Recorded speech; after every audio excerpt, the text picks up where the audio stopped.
Hi everyone, so I'm making this video today so I can share something with you that has happened to me in the last few months and kind of what I'm going through right now.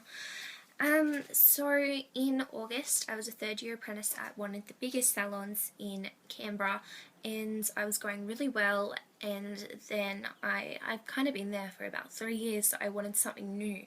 And there was another salon that was the biggest and the best, the most flash and 5-star and rah rah rah, and they were offering jobs. So I applied and somehow managed to get the job. The process took about 3 weeks. It was a long process for a hairdressing apprenticeship job. But anyways, I managed to get the job. I worked there for about a month, loved it. It was great. I have never loved going to work, but I can honestly say I loved working there. Like I got up in the morning and didn't dread getting out of bed. And it was great. So I was there for about a month, and then they started this new manager. And basically the story with this salon is it was opened by a woman who passed away at the beginning of this year, and she's left it to her 2 kids, and they don't have time to run the business because it's so crazy and they've got clients and rah rah rah. So they've hired this new business manager to look after everything and to train the staff and, you know, be the boss. Anyways, he was really horrible. Like, he's the most horrible person I've ever met. He was a bully and he was just nasty and hard to get along with, and you would try and be polite to him and nice to him, but he would go around and throw it back in your face, pretty much.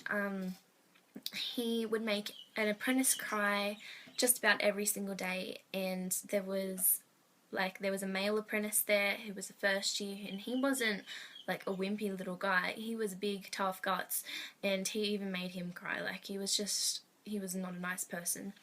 And somehow he didn't get to make me cry. I don't know how that worked, but I guess that's something that I can be proud of. But he did try.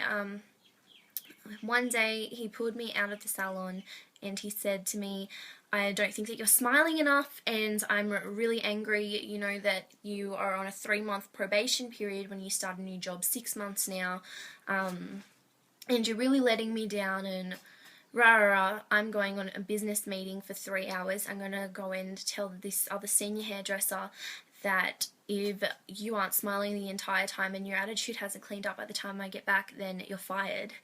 And the thing is, I think I was smiling all morning, and I think, like, he was trying to get to me, because that's just, there's something not right in here. Like, he just wanted to be the bully. So I managed to get through that day alright. And then a few weeks later, he came up to me after I'd finished an 8-hour shift and said to me, "You know what, you're not exactly 5-star quality stylist, and this is a 5-star quality salon." And I turned around to him and I said, "Excuse me?" And we had a whole big argument about it, and like, just the things that he said was just stupid. And I was just at the point where, like, I didn't want to work there anymore, and he had just ruined the whole thing for me, and it wasn't where I wanted to be, and he was just putting me in a really bad place. So I turned around to him and said, "Look, if you want to have a 5-star salon and you think that I'm not of 5-star quality, then that's fine, I'll leave. Like, clearly we are never going to get along, and you're never going to give me the chance to get along with you or anything like that, so I'll just leave." And that was it. I never went back, and then within the next 2 weeks, the other apprentices all left except for one. There was 5 of us, so that meant that they lost 4 apprentices in 2 weeks. And so right now I'm not working in the salon. I've been out of the salon for a few weeks now, and I have decided that I no longer want to work in a salon in Canberra because there is too much trouble, and it's not a good environment, and the people here aren't exactly friendly. So I have made the decision to move back to my hometown, Newcastle, and I'll be going there next week, and I have 4 interviews lined up, and hopefully I'm praying that I will be accepted into a job down there so I can move down there shortly. I'm really looking forward to it. I'm not going to be sad about what happened at the salon in Canberra, because there's no point. Like, everything happens for a reason, and one door doesn't close without another one being opened, and things can only get better. Like, they can get worse, but not really.